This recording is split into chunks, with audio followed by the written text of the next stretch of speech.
Welcome back, guys. Today is finally the day. The hood's being painted. Super excited. I got all my stuff laying around, ready to start. Before I start though, there's things that I want to talk about.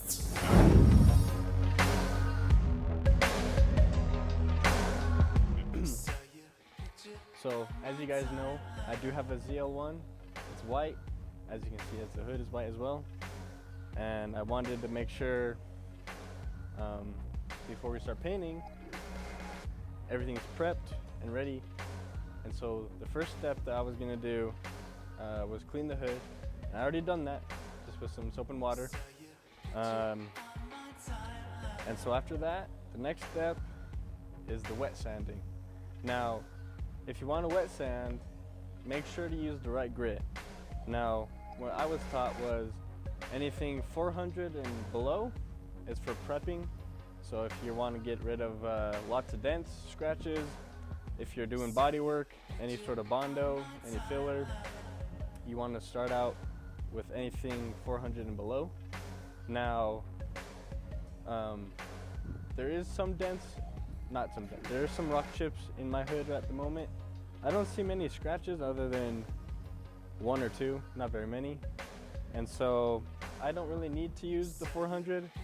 I'm gonna use some glazing putty. So it's not exactly Bondo. Bondo is typically if you're doing wider work, but there's just a little scratches and some little rock chips here and there, not very many. And so I won't be using anything below 400. And so to start off, I was gonna grab my 1000 grit, and after that I will switch to 2000 grit. So let's begin. I'm super excited. What do I need? Okay, so I have my 1000 grit right here. It's in a block form. If you use your hands and use your fingers, there's chances that your finger will leave uneven surfaces. So that's why I use the block, so everything's nice and smooth and even. So let's start with the 1000 grit. No turning back. You want to make sure you pay attention to the curves in the high spots. See right here is an indent, so I want to start going in it. I don't want to start just putting it right on there and just going. You kind of want to make sure you're level with the surface that you're going on and just keep it even. Make sure you have lots of soap and water. Now you do want to make sure not to go in too long in the same spot. You don't want to burn through your paint and eventually get into the fiberglass or whatever material you're working with.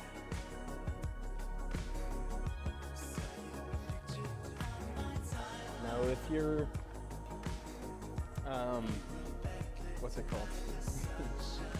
If your sandpaper starts to stick to your hood when you're sanding, that means you just need more water. That's completely normal.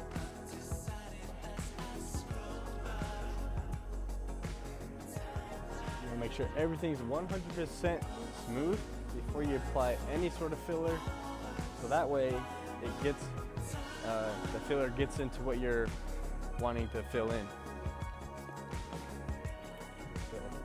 Just take your time. This isn't a very fast process. I will be out here for a couple hours.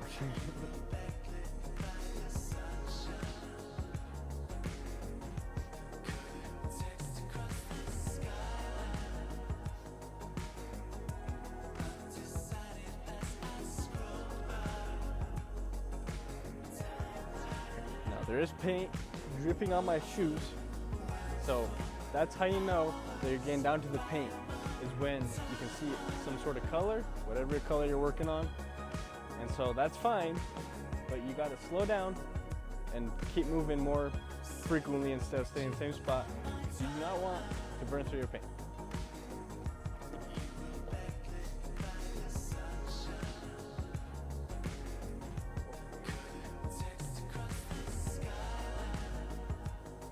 Now, with all the curvatures curvatures. Is that the word?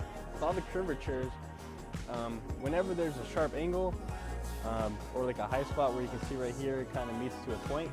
You do not want to stay on the top where the point meets for very long, because that's a high surface and you'll burn through that really quick. I know from experience because it's happened to me a lot. So you just want to make sure you can still go over it, but just make sure it's briefly, because that is a really easy spot to burn through real quick.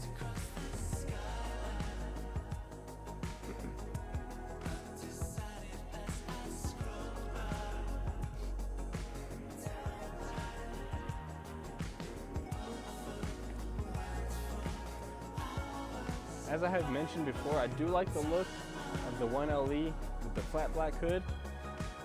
However, I will be putting clear coat over it. So the flat is no longer going to be flat, it's going to be shiny.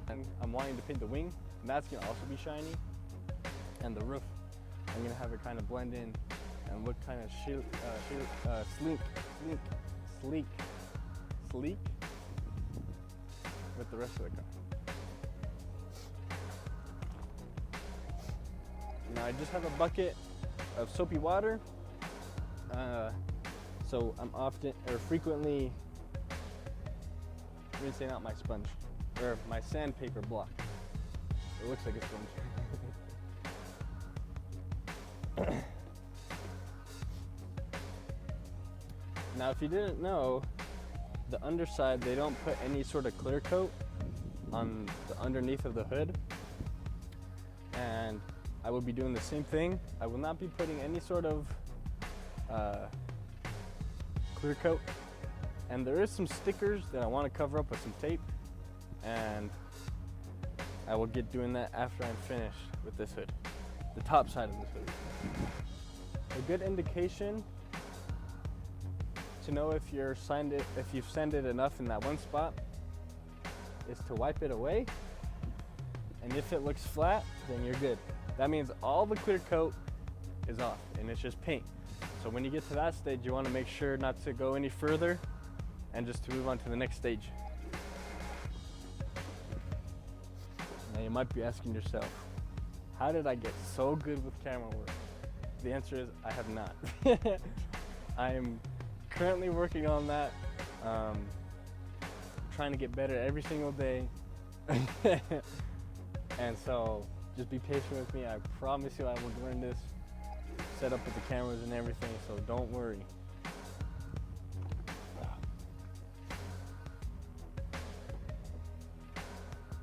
Now it is okay if you have a double-sided to frequently change sides.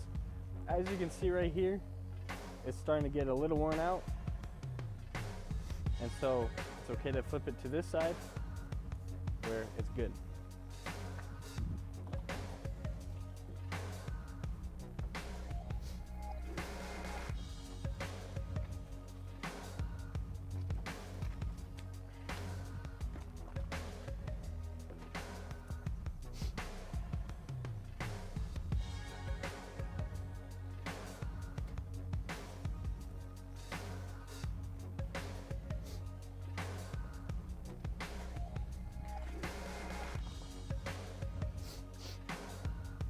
I don't want to spend too long with the 1000 grit because I'm going to be using the 2000 right after, and so I want to make sure not to burn through, as I've mentioned, I don't want to burn through the paint. Some of these scratches are coming out. There was a little bit more than I thought, but those rock chips, I'm going to have to use that filler on.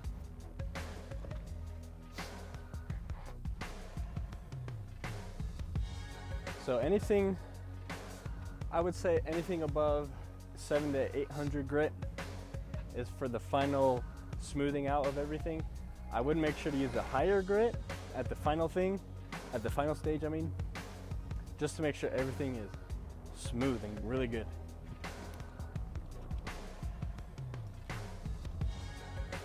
Just making sure to frequently rinse your sponge or your sandpaper.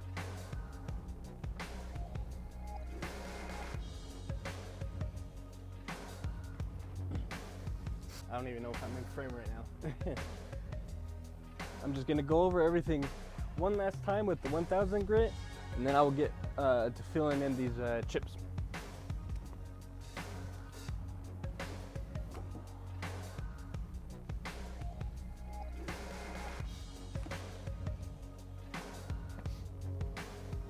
Just going over everything again.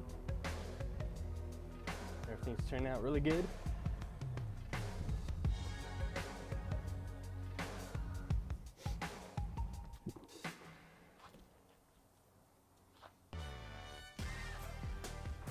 You don't want to push very hard. You kind of just want to let gravity do the work just while you're guiding it, just so you don't burn through it really quick or get any big scratches, because that it can happen.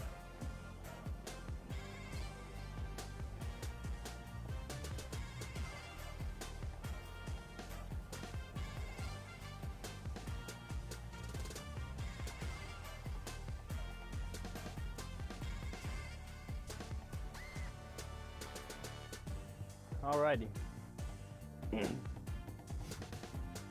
I just finished with the 1000 grit just to get everything all ready. I will be cleaning it again. I'm noticing everything is looking matte, so I know that I did it good. Now before applying any sort of filler or Bondo, you want to make sure you read what it says, just so you get an idea of what to expect. Just so you know flash times, drying times, just whatever, you know? As you guys can see, I accidentally cut it open with my knife. I wasn't trying to do that, but that's okay. What you want to do after cleaning everything, what I like to do is put it on there, more than I need, obviously, and kind of just coat the whole entire surface, just to make sure you get all those holes. And when you fill it in, it's red. I don't know what other colors there are, but mine is red. So it fills in, and I know it because I can see that it is filled in with the red. Now, depending on how good your Bondo or filler work is, determines the amount of work you have next. If you glob it on there just to make sure everything's all covered, which is fine, just know that you'll have more sanding to do and more evening out, I guess. So depending on how good your work is with this will determine your next steps. You just want to make sure to go around and double check everything, make sure it's as good of a job as you want it to be. The only thing that's stopping you from doing as good of a job is yourself. I take my time and I make sure everything's good. So just depending on how good of a job you want, depends on you. All right, Michael. Now, as you can see, this is the aftermath of all my chips. I am done. All right, guys, it's done. Well, not done. Wet sanding and filling those rock chips is done. Now, I know there's a couple of you in the back. We all know who you're talking about. Is wondering, well, did he even do the back, the bottom side of it? No. I did it briefly. I'm excited. Okay, where did I put my cups? Now this paint I got is mixed 4-to-1. Where did I put my paint sticks? All right, guys. I could not find any paint sticks lying around. That's why we'll be using some spoons, some plastic spoons. That's okay. I promise. Super excited, guys. It's finally gonna be black. Hopefully everything goes smoothly, so that way I'll be happy. Cool, this paint is awesome looking. Now, without further ado, let's get this going. Moment of truth.